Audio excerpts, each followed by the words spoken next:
fighting this thing there. I kick ass. Who kiss ass? And I'm busting heads. Hey guys, Keon the Movie King, and now doing my last review of the Universal Soldier Marathon was Day of Reckoning. As I said in my last video, if you guys didn't check it out, that the Blu-ray update is going to be delayed, so it'll probably be, it might be sometime next week. I do apologize that. Usually I put them in the end of the month, but it is coming. Blu-ray update, end of the month is coming. Anyways, let's jump into Day of Reckoning. Alright, so Day of Reckoning. So Scott Adkins stars in the movie. Wakes up from a coma. I believe it's 9 months. He was in a 9-month coma.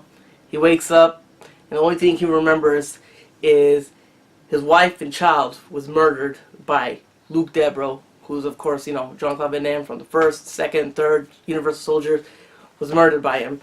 And now Scott Adkins is out for revenge to find out, actually not to find out, just to kill Luke Debro, because he killed his family. Okay. This is the second movie in the Universal Soldier that was directed by John Hyams. He did Regeneration, and I enjoy Generation. Okay, so let's go down to Day of Reckoning. Let's start with the good. The good is, I do like Scott Adkins. I do like him a lot. I am the few that can say that. I mean, everybody, there's a lot of people that are really, really big fans of Scott Adkins, but I can say that I am the guy to say that Scott Adkins has come in the wrong time. He should have been around in the 80s or the 90s, and maybe even the time, I'll just say 80s and 90s. He came in the wrong time period. So nowadays, a lot of people, when it comes to action movies, it's like Fast and Furious. But most of the action movies, if you like it or not, it's superhero movies. Those are the modern day action movies. Nobody really wants to see or big muscle guys or martial art guys, which is a shame. So he's come in the wrong time, in my opinion. But he does make some good movies. There's some movies I don't like of his. I do like him when he played in Undisputed. His character in there I like a lot. I really like Ninja 2. I think that was really underrated. A lot of people don't talk about that movie, but he's really good, and he's a good martial artist. So, I do like him. The problem with this movie is, people that are fans of Universal Soldier, we do know Universal Soldier by two characters. There's Jean-Claude Van Damme, and there's Dolph Lundgren. Luke Debro, Andrew Scott. When you think about Universal Soldier, you don't think Scott Adkins. It's kind of odd that they decided to make Jean-Claude Van Damme's character a bad guy in this movie. Well,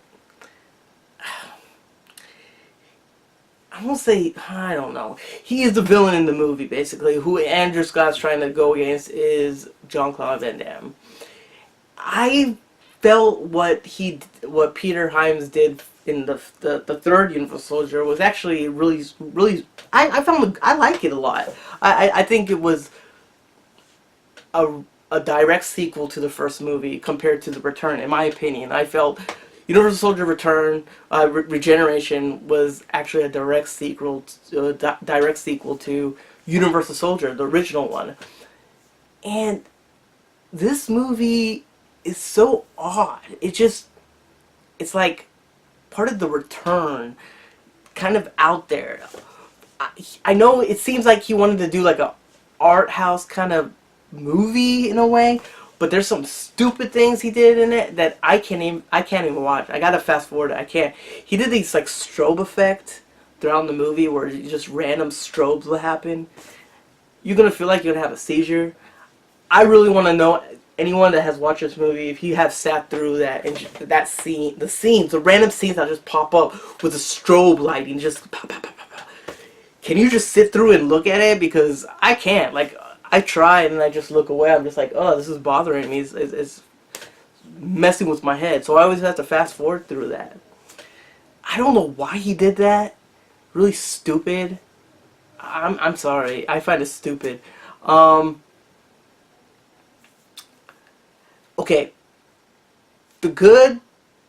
This movie's really brutal as hell.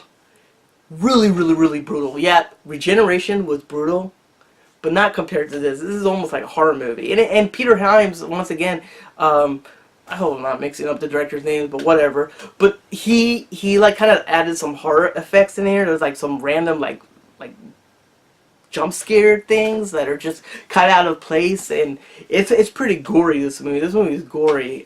There's some cut off feet and random things that are just like that are cool. I do like about it. I mean the fight the fight scenes in this movie are brutal and badass. It's just odd. There's just a lot of odd things. The cloning aspect into it, just making Jean-Claude's character a bad guy. Dolph Lundgren, he's in it. There's a cool scene with Dolph Lundgren in this like kind of like a whorehouse. He's just looking like a mafia dude. That's kind of how he looks like. He beats the shit out of I'm pretty sure that was, yeah, I'm pretty sure it's Andre the pit bull. He returns once again, you know, because cloning's involved in this. I mean, spoiler, in Regeneration he gets killed, but spoiler, and the same with Dolph Lundgren, he gets killed in Regeneration as well. Spoiler once again, but you know, the cloning is involved, so they're back again, and yeah, Dolph Lundgren has a fight scene with Andre the pit bull, and the fight scene's pretty. I like that fight. I mean, Dolph Lundgren's still badass always. I mean, he even does a little thing, come on, you know.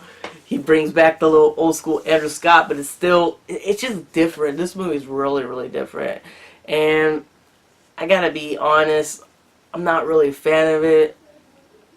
I mean, if I have to watch it, I'm just gonna fast forward to the fight scenes because the fight scenes are excellent. I can't deny that the fight scenes are excellent, but it's really hard to watch because of many different things. I don't know why they made Jean-Claude Van Damme a bad guy. I don't know why they add all these stupid strobe lights. There's so many complex shit they want to add into it, and then they decide not to make another movie to explain all these like plot holes they put in it. I don't know. Anyways, I'm done with the Universal Soldiers for the day. The best one is the first one. I'm just gonna tell you guys that. If they only left it with the first one, I'd be fine with it. I honestly would be fine with it, but whatever. Anyways, I'm giving Day of Reckoning a D. I'm sorry, giving it a D. I just can't see myself watching it again because that strobe thing, that strobe light effect they add in that movie is terrible. Terrible. Anyways, Keon the Movie King. Stay tuned for some Blu-ray updates and some more horror reviews coming out real soon. Click that Chucky icon if you're new to the channel. This is Keon the Movie King. Thank you. Take care.